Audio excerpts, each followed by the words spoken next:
Hi guys, this is Panthers fan back with another video. I know I haven't recorded a video in a while, but I'm just going to go over my opinion on the draft picks for the Hornets they made last night in the 2023 NBA draft. So first, at number 2, they drafted Brandon Miller, who is a forward out of Alabama. So a lot of people wanted to see Scoot Henderson selected here because he was on the board. Victor Wembanyama went first, which pretty much everyone expected. So with Brandon Miller, I think he's a good positional fit because the Hornets right now, for their forwards, like small forward and power forward, currently the only guys they technically have under contract are Gordon Hayward and I believe JT Thor as well. But other than that, TJ is technically not under contract. He's a restricted free agent. He'll most likely be brought back, I think. I think they'll match any offer if he gets one. And then the Miles Bridges situation, who knows if he's coming back or not. But they do have control over him because he is a restricted free agent as well. So they could get some forwards back. And then they currently don't have Kelly Oubre as well because he's an unrestricted free agent, which we'll see. But I have a feeling he's probably not going to be back because he did have a pretty decent season last year when he was healthy. So it does fit that need. The reason people wanted to see Scoot here is overall it looked like Scoot might have been a little bit more talented than Brandon Miller.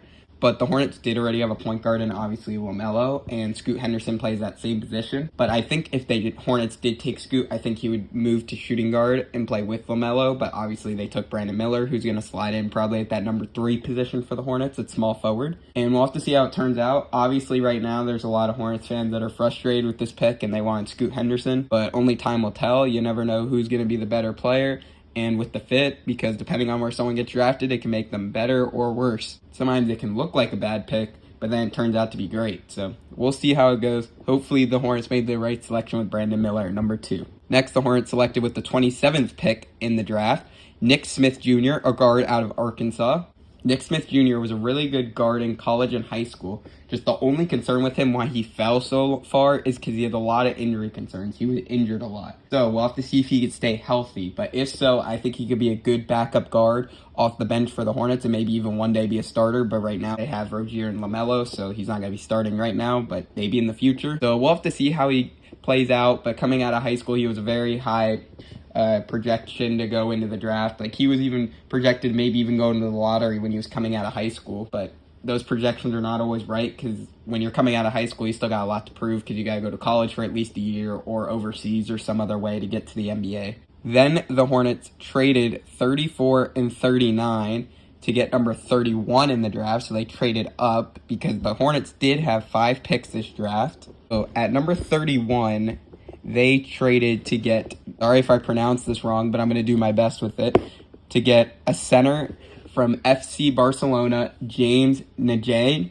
So I think he should really be good for the Hornets off the bench because Nick Richards is technically a free agent. We'll see if he comes back. But even if Nick Richards does come back, this is just always another body. Maybe he could play for the Swarm for a year or so, get a little bit more action and like experience, and then come up to the Hornets in a year or two possibly, or maybe he starts right off with the Hornets. We'll have to see how the roster works out, but I do think it's still a good idea to take another big man because Mark Williams is good and Nick Richards is pretty good as well, I would say, but we don't know with Richards what his situation is, if he's coming back or not, because he is a free agent.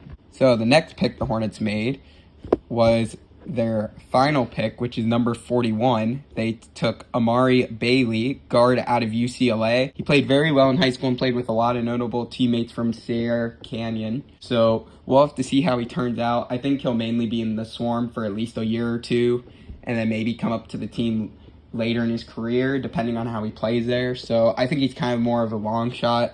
But when you're in the second round, you got to take some risk-reward guys. So hopefully he can work out for the Hornets and eventually be a good rotation player, maybe even a starter at one point. So let me know in the comments below what you guys think about the draft. And I know I've not uploaded in a long time. This is the first time I'm uploading in over a year. So I'm hoping I can try to be a little bit more consistent.